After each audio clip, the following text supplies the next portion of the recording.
بسم الله الرحمن الرحیم. السلام علیکم ورحمت الله وبرکاته. عزتمند مسلمانانو ورونو خويندو، امید لرم چې تاسو به روغ جوړ بئ او خوشحال بئ. زما د الله رب العزت نه دا دعا دا سوال دی چې تاسو چرته هم یې الله رب العزت مو همیشه د پاره روغ جوړ خوشاله و باد ساته. امین.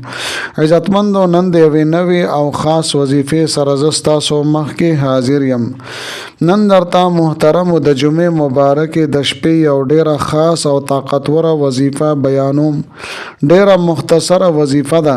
د غړې په حساب سره د دې په کولو باندې صرف 10 منټه لګي، مګر د دې چې کوم فائدې دي او د دې چې کوم برکات دي هغه ډیر زیات دي. نو محترمو، دا وظیفه په کال کې یو شپه کول دي. د دې چې کومې 3 غټې فائدې دي هغه زه تاسو ته په دې ویډیو کې بیانوم او مکمل وظیفه د هغې طریقې کار زه تاسو ته بیانوم. د دې عظیم الشان وظیفې په برکت سره به الله جل شانه د ستاسو راتلونکي کال بدل کی. د ستاسو قسمت به اوپړه کیږي، خو په شرط د دې چې تاسو دا وظیفه پوره توجه او دیان سره وکړئ. نو ان شاء الله تعالی الله رب العزت به راتلونکي ټول کال به د ستاسو هر قسمه مصیبت، تکلیف او پریشانی د ستاسو نه دفع کی او ټول کال به مو په امن سره، په خوشحالۍ سره، پر سکون تیر شي. لہذا زما محترمو، دا وظیفه صرف یو پیر ازماو کوي. تاسو ټول کال د دې اثرات او کمالات په خپل باندې محسوس کوي. زما محترمو، د ویډیو شروع کېدو نه مخکې تاسو ټولو ناظرینو سامعینو په خدمت کې دا درخواست دی چې تاسو اسې هم ویډیو ګورئ. په اول ځل باندې مو زما د دې چینل وزټ کړی وي، دا چینل مو لا تر اوسه پورې سبسکرایب کړی نه وي، نو برای مهرباني دا چینل سبسکرایب کړئ. سبسکرایب سره خوا کې د ټلې والا نشان دی، دا تاسو کلیک کړئ او سلیکټ آل کړئ. د دې لپاره چې د هر راتلونکي ویډیو نوټیفیکیشن تاسو ته ملاويږي. ځکه چې زما عزتمندو، په دې چینل کې زه تاسو ته هر قسم مستند وظایف راوړم. هغه مستند وظایف چې ما ته خپل استادانو د هغې اجازت راکړې ده. د دې نه علاوه زما عزتمندو، د ستاسو تعویضونه پکار وي، ستاسو نقوش پکار وي، نو ما سره زما په واتس اپ نمبر باندې تاسو رابطه کولی شئ.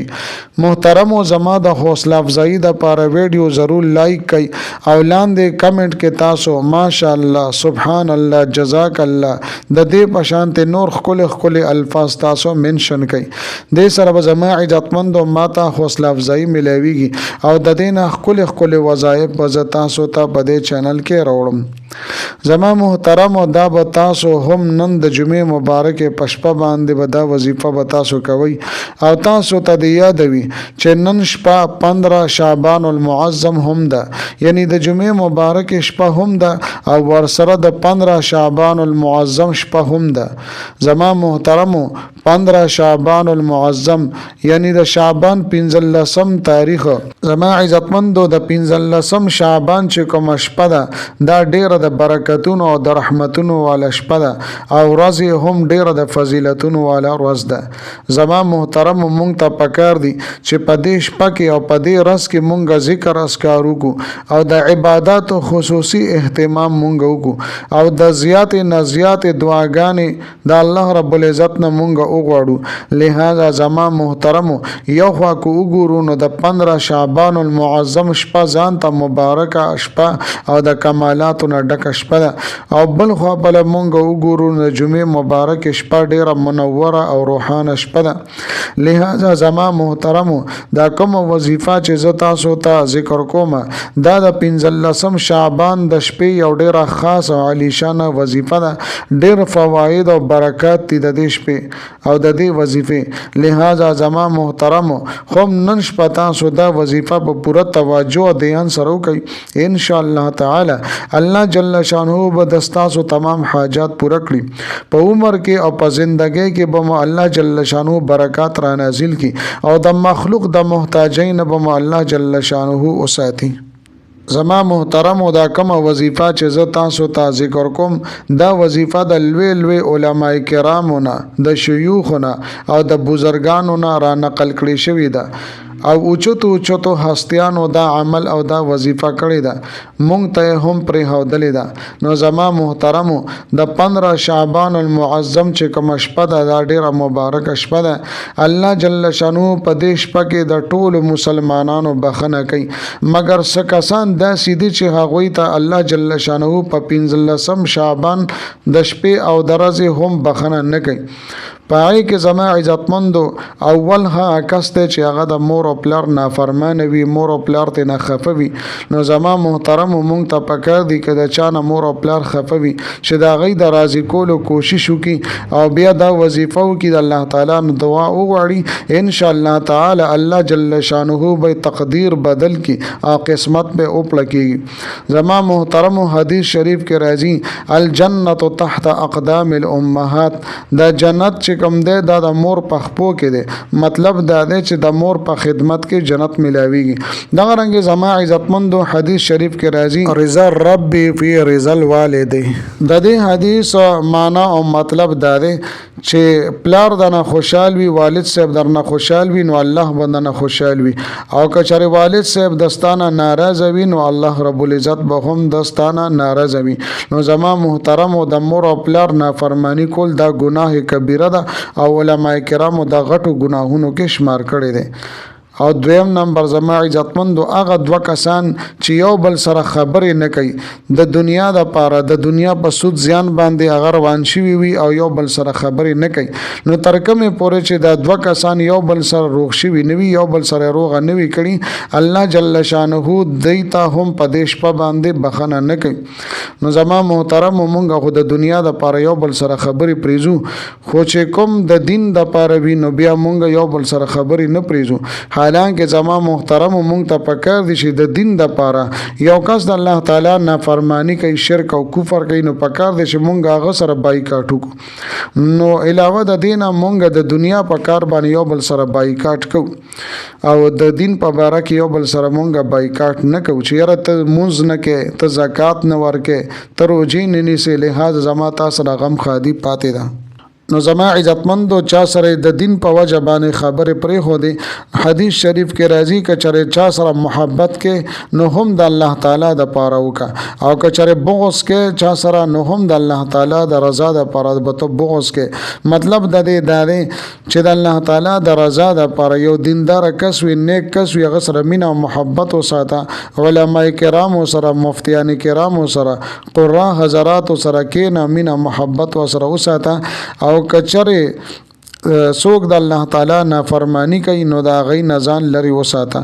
او دریم نمبر زما عزتمندو هغه کس ته الله جل شانه د 15 شعبان المعظم پشپ باندې یا پرز باندې بخنه نه کوي چې هغه بنیتی کوي بل مسلمان سره حسد کوي بنیتی کوي. د حسد او بنیته مطلب دا دی چې یو بل رور مسلمان داغه کور ویني خشته کور ویني داغه گاډي ویني هغه سره پیسې ویني دی هغه ته بنیت شي او نیت دا وی چې دی غریب شي او دا هر سماته ملو شي زه مالدار شم نو زما محترم او د دې ډیره لوی ګناه ده او حسد داس یو بیماری ده چې کوم کس ته دا ولګي نو هغه قبر تر سي داغه خپل ژوند هغه په دار وي هغه بدن په تکلیف باندې وي ذهن اور ټیم په دې ټینشن کې وي چې دی بل ته بسنګ نقصان او تاوان بدته ملو شي. نو زما محترم او د حسد نه مونږ تاسو ځان بچو. بل هغه کس ته چې هغه چغل خور وي هغه چغلی دوه کسان هغه جنگي نو دام ډیر لوی ګناه ده که انسانان جنگول وي که زناور جنگول وي دا د قوم لوط عمل ده داسې خلکو باندې الله تعالی زمکه الټکي. دا رنګ زما عزتمندو بعضی ګناه داسې وي چې پای کې سخون او مزه هم نوي کنه خوند او مزه ورګوم نی اوس نارینه ول پکار دي چې غي خپل گیټه ښکارا کی خپل گیټه ښکارا کی او پنسه بر ساتي. نو نن سبا خبره الټه ده سړو گیټه پټیکړی وی او خزو گیټه ښکارا کړی وی خزو د سړو په شان لباس اختیار کړی دی او سړو لکه خزو په شان ته لباس اختیار کړي سړو لاسونه پټ وی او مړې پټ وی او خپې پټ وی او د زنانو هغه ټول هر څه لاسونه خپې او مړې ټول هر څه هغه سرګن وی سوختي هغه سرګن وی او سړی چې وی هغه ځان پټي. یو شاعر یو مجلس کې ناستو د شعر او شاعري او مجلسو نو شاعر پای کې ناستو نو یو شعر هغه وی هغه شعر په اردو کې دا دی چې مجنون نظر آتی ہے لیلا نظر آتا ہے. چې کله دا شعر وي نو خلک ورپورې وخاندل چې لکه اردو ګریمر تاله نه درځي او ته راغلې مشاعرې له او ته اشعار وې نو هغه دوباره بیا وي مجنون نظر آتی ہے لیلا نظر آتا ہے او بیا ورپسې بل شعر وي دنیا کا یہ نظام الٹا نظر آتا ہے دنیا کا یہ نظام الٹا نظر آتا ہے. نو زما عزتمندو د دنیا نظام الټا شوی دی د سړو نه ښځې جوړې شوي دي او د ښځو نه سړي جوړ شوي دي. نو زما محترمو وظیفه طرف لرازم از تاسو ته اوس دا وظیفه ذکر کوم کله چې زما عزتمندو تاسو دا وظیفه وکي الله رب العزت به تاسو په عمر کې برکت واچي او الله تعالی به عمر درته زیات کړي. بهر حال زما عزتمندو مونږ ته پکار دي چې د دې بد عملونو نه مونږ او تاسو ځان وساتو چې الله رب العزت زمونږ بخشش وکي الله تعالی مونږ ته زمونږ ګناهونه معاف کړي. زما عزتمندو اوس راځم وظیفه طرف ته مکمل ترتیب او طریقې کار ز تاسو ته د دې وظیفې بیانوم. نن د جمعرات ورځ ده د زیارت ورځ ده او شپه د جمعې شپه ده او سبا د جمعې مبارکه ورځ ده. بهر حال زما عزتمندو نن د جمعرات پر ورځ باندې چې کله نور ډوب شي او د ماښام مستاسو وکي نو د وظیفې ټایم شروع شو در شپې 12 بجو پورې تاسو دا وظیفه او دا عمل کولی شئ. زما محترمو دا وظیفه اوس کم یو ده د عمل کم یو ده دا د سورۃ یاسین عمل ده. سورۃ یاسین به تاسو درې پیری وای او هر پیره کې به تاسو نیت او اراده بدله ساتي.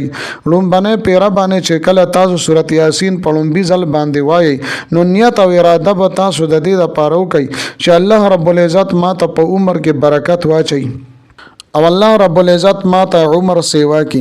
نو زما عزتمندو د دې نه پس و بیا د سورۃ یاسین یو پیره ختم وکي. کله چې یو پیره سورۃ یاسین ولوستو نو په دویم ځل باندې چې بیا سورۃ یاسین شروع کې نو بیا به نیت او اراده دا وکي چې الله دا سورۃ یاسین دا ختم چې زو کوم د دې په ذریعہ باندې د دې په وسیله باندې د دې په واسطه باندې یا الله تعالی راتلون کې ټول کال ما د تکالیف او مشکلات او مصائب او نجات را نصیب کې او د دې نه پس به زما عزتمندو بیا په دویمه پیره سورۃ یاسین ولولې او چې کله زما عزتمندو په دریم ځل باندې بیا سورۃ یاسین تاسو شروع کوئ نو بیا به نیت او اراده وکئ هغه کې به دا وایي چې الله پاک ما د مخلوق د محتاجین او ساتي یا الله پاک ما د چا محتاج کې ما یا الله تعالی ما د چا انسان محتاج کې ما. نو زما عزتمندو بیا به دریم ځل باندې سورۃ یاسین ختم کې. نو زما محترمو ډیر بهترین عمل دی ډیر مجرب عمل دی د علماء کرامو بزرګانو نه را نقل شوی عمل دی. ضرور تاسو دا عمل وکړئ ان شاء الله تعالی الله رب العزت به تاسو ته په عمر کې برکت واچي او الله تعالی به تاسو له عمر سیوا کی او زیات پکې. زما محترم په عمر کې د برکت اچولو مطلب دا دی د عمر د سیوا والی مطلب دا دی چې عمر به دی لګوي خو کارونه به درنه ډیر واغشتي شي او ډیر ښه کارونه ورګه ته او کې عمر به دی لګوي خو عمل او کار به د ډیر عمر والا کې. دا رنګ زما محترم ټول کال به الله جل شانه تا باندې مصیبتونه نه راولي تکلیفونه مصیبتونه بلاګانې پریشانی غمونه د دین به الله جل شانه تا ته نجات در نصیب کی. او زما عزتمندو دریم نمبر فائدې دا ده چې کله تا دا ختم وکړو الله جل شانه به تا د بل انسان د محتاجین او ساتي. بل انسان ته بستا ضرورت نه وي بل انسان ته ته محتاج نه بلکې خلق به دستا محتاج وي او خلق به تعالی په ور او در کې ناس وي تب چاله ور او دور کې در کې نه کینی.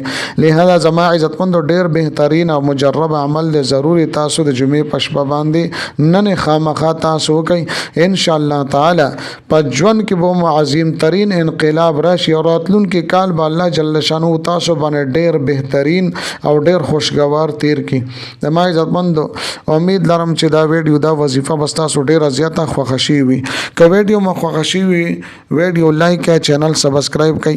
ملاویږم تاسو سره بل ویډیو کې بل وظیفه سره تر هغه وخت پورې ماته اجازه راکړئ. دلوي الله پامان.